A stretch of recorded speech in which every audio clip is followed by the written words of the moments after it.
Thanks for joining us. I'm Temple Ricke. And I'm Madison, Bonzo. Later in the show, we will tell you about one high school phenom that can't seem to plant his feet. All that and more right here on The Extra Point.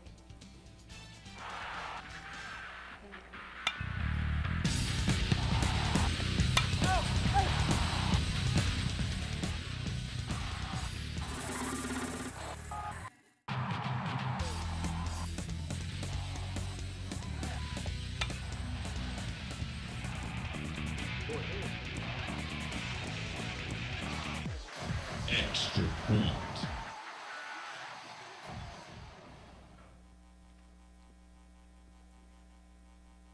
Hey, Temple, knock knock. Who's there? Extra Point. Extra Point who? Extra Point Sports Show. You know we have a show tonight, right? Oh, well then let's get started. The Tops hit the road and traveled to Champaign, Illinois for their first road game of the season. The game started out slow for Sanford and his squad as they headed into the half trailing by 13. Now with such a high-powered offense, it's surprising that Western wasn't able to get on the board until late in the fourth quarter. The Tops finished the game with a total of 6 rushing yards on the night, sending them back to Bowling Green with their first loss of the season.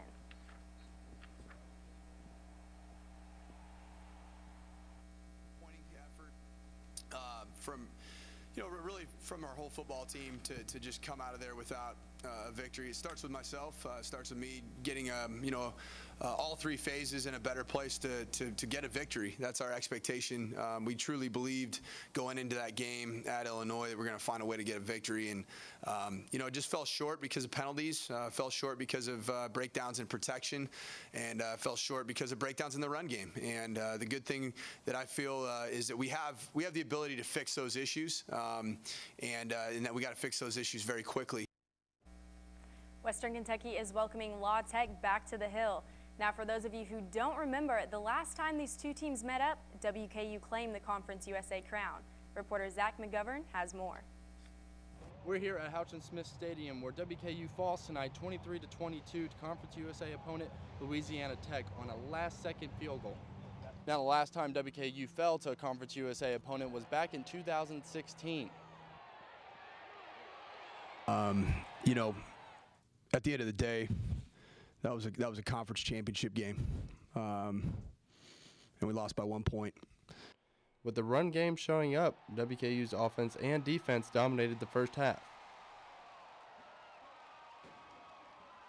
Run game and tempo was kind of the name of the game in the first 3 quarters, especially the first half. Thought when we got our tempo going, you saw a La Tech team that was playing on their heels. But La Tech had different plans, holding WKU scoreless in the fourth quarter. These ones hurt. They hurt a lot. There's not much I can really say about it. Just got to get better at finishing games, man, La Tech would then drive down the field and score on a 2-yard run. WKU would go 3 and out, giving the ball back to La Tech. But Joel Brown would intercept the La Tech pass, shifting the game's momentum. But that wasn't enough as La Tech gets the ball back and then kicking the game-winning field goal. WKU tries to run back the kickoff with only 3 seconds left, but it's unsuccessful, giving us the final score of WKU 22, La Tech 23. Reporting for the Extra Point, I'm Zach McGovern. Thanks, Zach. The Hilltopper offense gets another chance to respond as they take on Ball State this Saturday evening in the Houch. We'll have more on that story up shortly. And now, Extra Point Sports Insider Sam Porter joins us in the studio to talk more about the Hilltopper football team's hopeful improvements for the rest of their season. Welcome, Sam. Thanks for having me, guys. All right, so we just have a few questions, and mine is particularly pertaining to our new coaching staff that we have on the Hill. We have Mike Sanford in. He's been a great face for the WKU football team. But do you think that his coaching throughout the season will remain as conservative as it has been in previous games? I think it will remain conservative. That's just kind of the type of coaching that he brings in, more of a conservative, especially on the offensive side of the football. We're used to a lot of pass happy, putting up a lot of points into this new offense. I think we're going to see a lot more running the football, a little more balance. So don't expect to see much scoring, but also expect to see a lot better defense as well. Now, you're talking about the offense. This time last year, Nick Saban was quoted saying, Western Kentucky has the most prolific passing offense in the nation. How do you think that transition's been from last season to this season? Well, it's been a tough transition, especially as you can tell, week 1 put up 31 points against Illinois, really struggled. And last week, I think this offense took a step forward. I talked to Mike Sanford this past Monday, and he was pleased with the offensive performance. They looked a lot better than did against Illinois. Got the running game going finally, which is, like I said, it's a run-first offense to open up the pass. So I think they took a step forward, and I think they'll continue to progress throughout the season. Now, just running off that a little bit, Mike White finished 5th in the nation for passing yards last year. Do you think he'll be able to improve on that this season? I don't think so. Last year, White threw for over 4,000 yards and 37 touchdowns, a big reason why he was preseason Conference USA Player of the Year. But with this new offense, we're going to see a lot more running the football, so I don't think Mike White's production will be there, but I think his efficiency will be there as well. And he struggled a little bit so far this year. Only thrown 1 touchdown, was this big step down from averaging close to 3 touchdowns a year ago. But as the season goes on, like I said, week 2 to week 3, there's a big improvement. I expected them to continue to progress throughout the season. All right, Sam, so coming up to Ball State, what are your last-minute predictions for the game? I think WK is going to pull it out. It's going to be a tough game. Ball State comes in 2-1 with a win, or nearly beat Illinois, only lost by 3 points, and WKU struggled against them. But I do think WK pulls it out. It'll be a tough challenge, but I think they pull it out 28-24. That's my prediction. Gotcha. All right, thanks, Sam. We'll keep that in mind. Oh, yeah. Thanks, Sam. And for the redemption game, WKU will host Ball State this weekend as they look to improve to a 2-2 on the year. Ball State has had their great start to their season with a balanced offense attack and improved defense to pick up back-to-back wins after this week. One loss to Illinois, who defeated WKU in week 2. Will the Hilltoppers be able to utilize the offensive talent that they do have? We'll see this Saturday. Kickoff is at 6 p.m. Central Time. And now joining us to talk about game day on the Hill, Extra Point reporter Hannah Sells. Hannah Sells, what's going on? What do we have this week?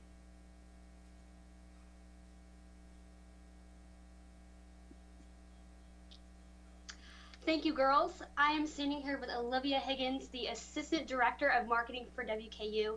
And President Cavoni tells us to show up and wear red, but this Saturday, we're supposed to show up and wear white. Can you tell us a little bit about that? Yeah, we're going to switch it up a little bit this week. We've been pushing wearing red every single weekend, but every year we do look forward to our Live United whiteout, and that's coming up this Saturday against Ball State, kicking off at 6. But like always, we got T-shirts from United Way to give out at the doors. I mean, we have 2,000 T-shirts this year, some good Hilltopper football pursuit things happening on the front, but you're for sure going to want it. Gates open at 4:30, though, and we got 2,000 for you, so you better hurry up and get there. So that's really awesome for United Way, those shirts. Can you tell us a little bit more about United Way for those viewers who don't know a lot about it? Yeah, United Way is an organization that we really partner with a lot, and we do actually one really big event that we really focus on through athletics. It's called United Way Day of Caring. It always happens about July every single summer, and we have over 100 athletes and a bunch of administrative. We go out in the community and do a bunch of work, and so we really always look forward to being with United Way every year. Thank you so much. Be sure to get out there, get those shirts, and enjoy the game against Ball State Saturday. Go Tops. Back to you, girls. Thanks, Hannah. After the break, we will show you how the Lady Tops soccer team fared in their Conference USA debut. And when we come back, we've got some volleyball updates to serve up. See how they pulled off an upset heard round the Buckeye State. Hey, look, it's those guys. Are you good to drive? I'm fine. How many did you have? I should be fine. You should be. Go and step out of the vehicle for me. See ya, buddy. Good luck. So turns out, buzz driving and drunk driving, they're the same thing, and it costs around $10,000. So not worth it. Marie, you have prediabetes. Prediabetes? I don't have time to eat right or exercise. I'm a busy mom. Oh, you're a busy mom. Yeah. This is great news. Busy moms never get prediabetes. Wait, what? Let me just... Yeah, this is all the people at risk for prediabetes, and way over here, busy moms. No?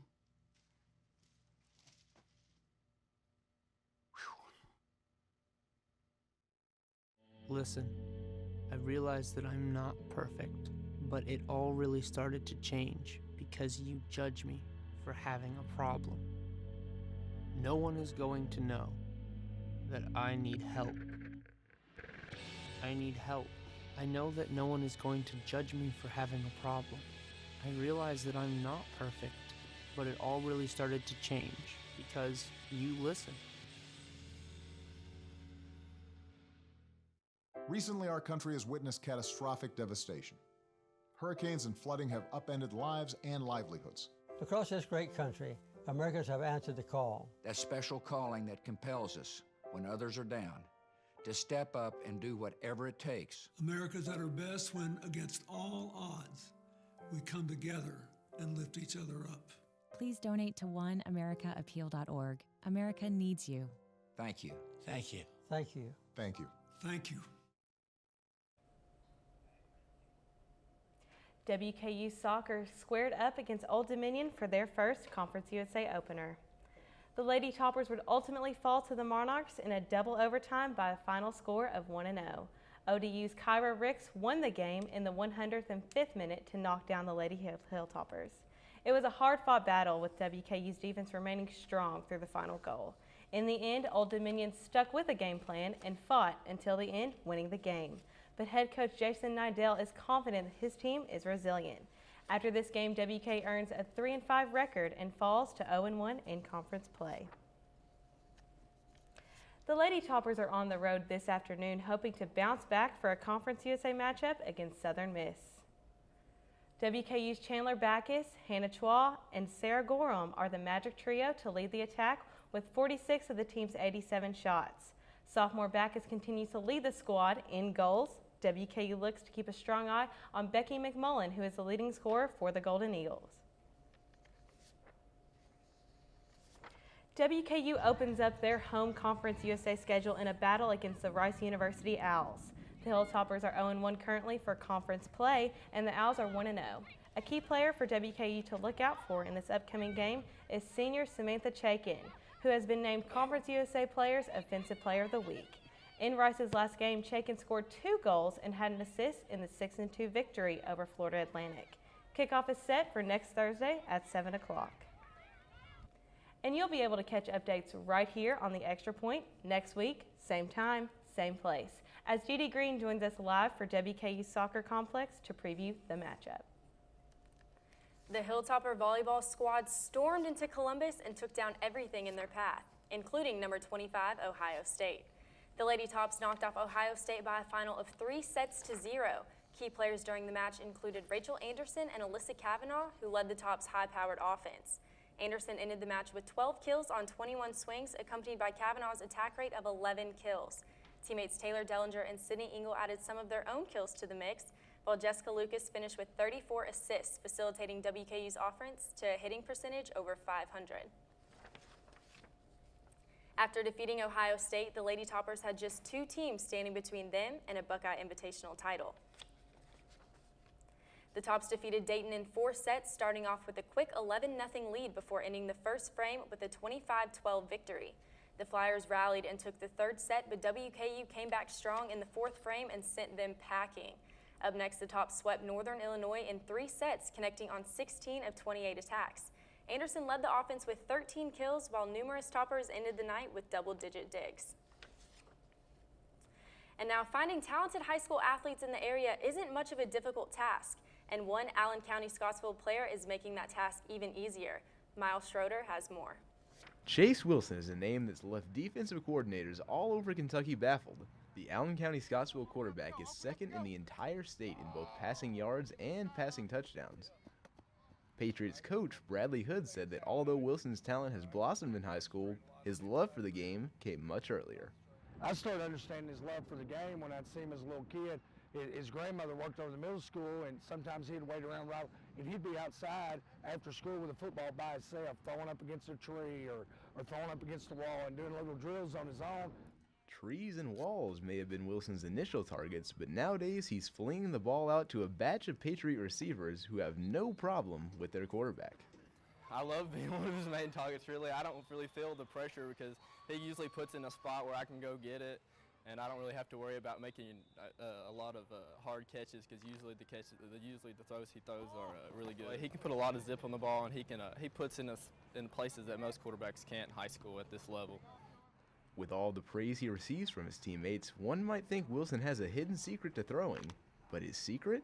basic quarterback drills that probably every other high school quarterback does, just working on their drops and things like that. But on Sunday afternoons, I try to get some of my receivers out here, and we'll run through plays and we'll do things like that. The routine work Wilson has put in produced one of the best arms in the state, but Coach Hood says it's more than just the arm of Wilson that makes him so special. He knows a lot about the game of football. He understands it. He understands scheming of things. And so, you know, his arm, that's a great benefit, you know, all those things. But the fact that he's got a mind, you know, for the game, you know, he's got a future down the road playing football. But if Chase wants to, you know, and we've talked about it some, he could be a great coach down the road because of the way he looks at football more than just the plays he's out there playing. Coaching may be in the distant future for Wilson, but for now, expect to see him continue to tear up the stat sheet in a Patriot jersey. Reporting for the Extra Point, I'm Miles Schroeder. Wilson and the Patriots will head to Grayson County tomorrow to take on the Cougars. Kickoff is set for 7 p.m. Up next, the Lady Toppers volleyball team will hit the road for some Conference USA matchups. The team is traveling down to Boca Raton and Charlotte, North Carolina to take on Florida Atlantic and Charlotte during the opening weekend of league play. Action will kick off this Friday in the Sunshine State at 6 p.m. In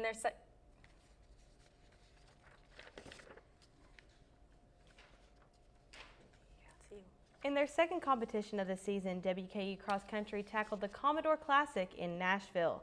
On the men's side, WKU placed 14th as a team, while the women earned the 17th slot at the end of the competition. Indelo Takili was a shining star for both teams, finishing 47th overall in the men's 8K competition. For the Lady Hilltoppers, senior Savannah Ames earned her top time of the year, finishing 140th individually. WKU Cross Country will be back in action at the end of September on the road for the Greater Louisville Classic. WKU golf season is in full swing, starting off as the Tops take 4th place on Tuesday in the Memphis Intercollegiate. The Hilltoppers shot 2 over 290 total on the day, making this the second straight round as a team. WKU finished 1 stroke short of 3rd place and 5 strokes behind Middle Tennessee, who won the tournament. WKU will be back on the course in mid-October as they travel to Arizona. On the ladies' side of the green, WKU women's golf is starting out strong with a new dynamic to their team. Led by experienced seniors Georgina Blackman and Elizabeth Kaysen, WKU has done a great job of balancing out their roster for the 2016-18 season. Recently, a shining lower-classman of the team is Mary Joyner, a sophomore from Franklin, Kentucky. Joyner finished 2nd individually in Mobile, Alabama, participating in South Alabama's USA Intercollegiate. WKU women's golf returns to the course on September 25th for the Pirate Collegiate Classic in North Carolina. Coming up, we give you the rundown on Friday Night Lights here in the Bluegrass. And later on, we'll fill you in on the latest from the Mitchell Robinson saga. It's a beautiful day out here. Sunny today with light breezes, giving way to clouds in the afternoon. We could see some light precipitation to moderate precipitation later on, followed by powerful storm-like conditions. 90 miles per hour winds are expected. Authorities are asking everyone, stay indoors. Come on, that's it. Let's go.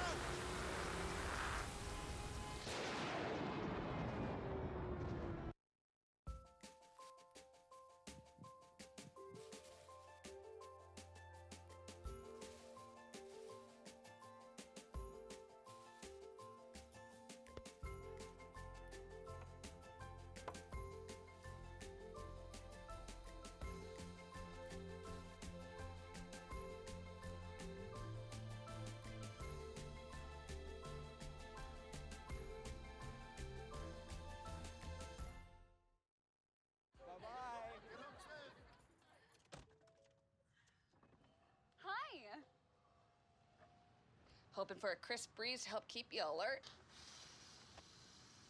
Oh, he took a sip of water too. That'll probably help. You were probably going to turn down the radio too, so you could focus, right? Probably okay isn't okay. Right? If you see a warning sign, stop and call a cab, a car, or a friend. I think the water line is what really drove it home. I blew on him. I'm Jenny Garth, and as a mother of 3, I know kids worry about a lot of things. Getting enough food to eat shouldn't be one of them. But here in America, that is a real worry for 1 in 5 children. This is unacceptable and something Feeding America is working to solve. Through a nationwide network of food banks, Feeding America serves virtually every community in the United States, including yours.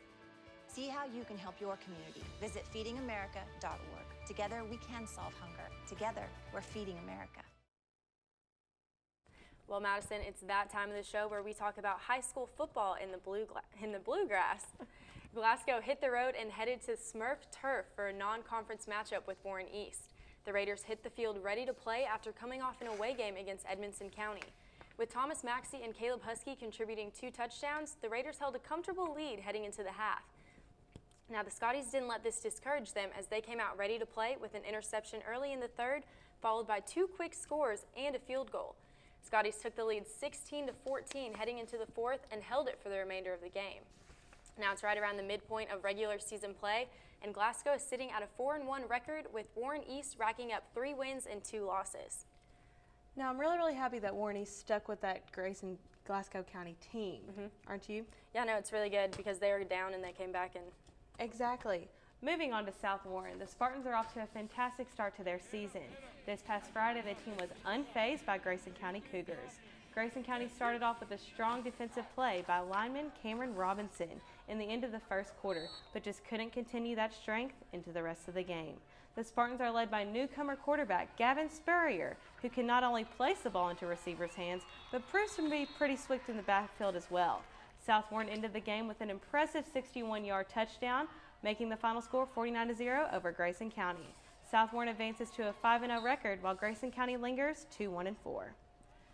Now, you mentioned that they had a new quarterback, so I really wasn't expecting that 49-0 win. What do you think about that? Oh, yeah, absolutely. I think they really thrive off of that quarterback. That quarterback not only, like I said, knows how to place the ball where he wants it to go, but he also can move swift and be a really useful tool to their offense. All right, perfect. Well, heading into Barron County, the Trojans hit the road for the 5th consecutive time this season as they headed into the swamp of the Greenwood Gators.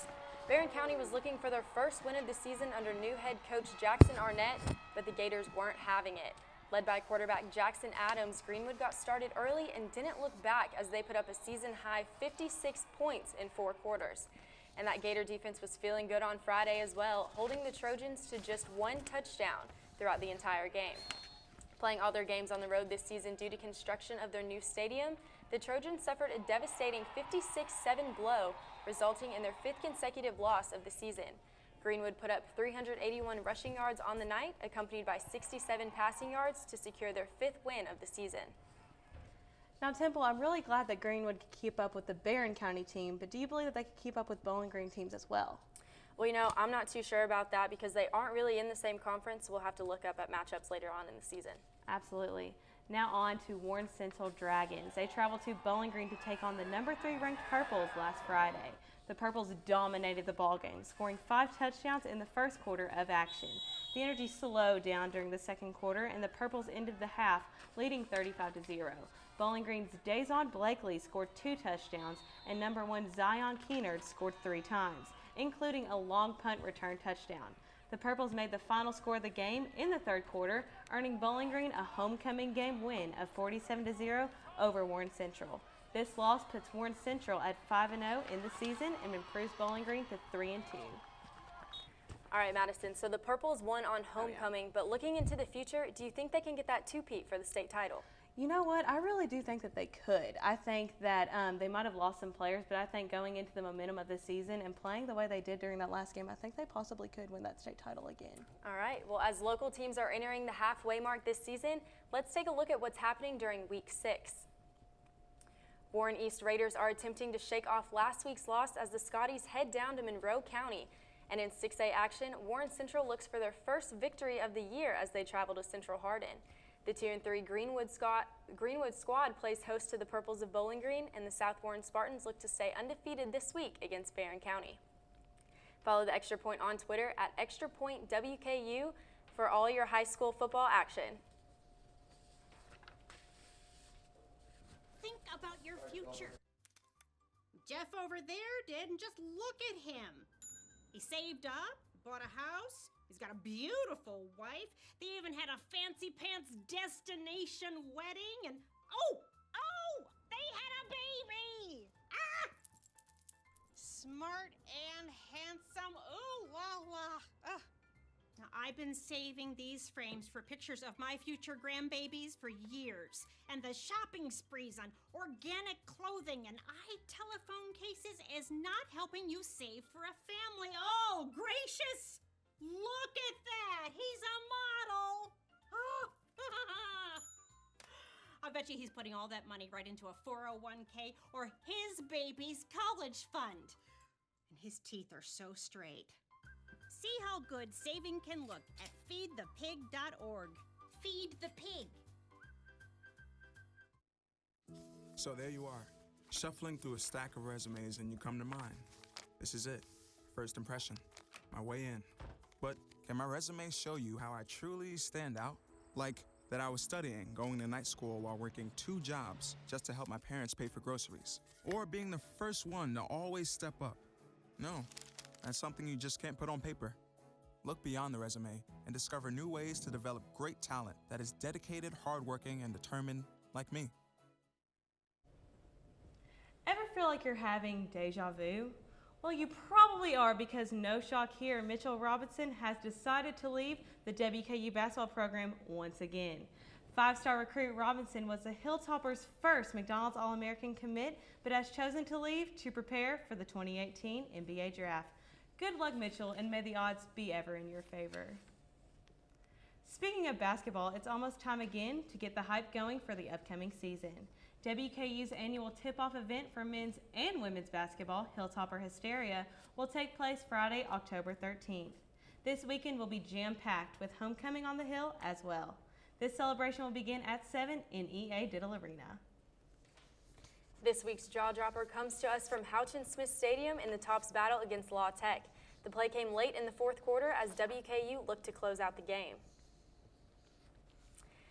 Now let's take a look at the Bulldog offense as Lamar Smith throws it up. Interception. Tops. Again, this came late in the 4th quarter, so this should have given WKU the momentum with Joe Brown's catch right there. You can see the team celebrating.